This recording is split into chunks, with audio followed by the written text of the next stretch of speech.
বন্ধুরা, আজ আমি বানাবো মাছের তেল দিয়ে চচ্চড়ি। প্রথমে দেখো, এখানে আমি একটু বেগুন কেটে নিয়েছি, একটা টমেটো কুচি, পেঁয়াজ কুচি, রসুন কুচি আর আছে কাঁচা লঙ্কা। প্রথমে কড়াইতে তেল দিয়ে দেবো।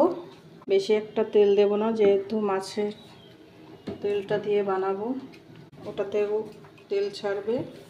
এটার মধ্যে দিয়ে দেবো রসুন কুচি,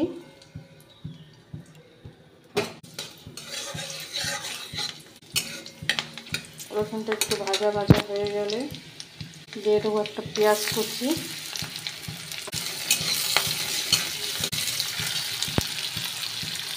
দিয়ে দেবো লঙ্কা কুচি,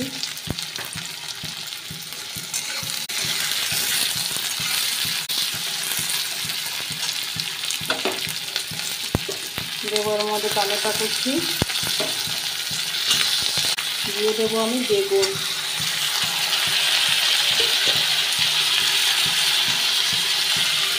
দিয়ে দেবো আলু।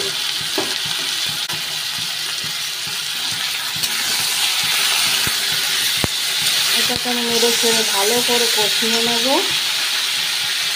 এর মধ্যে দিয়ে দেবো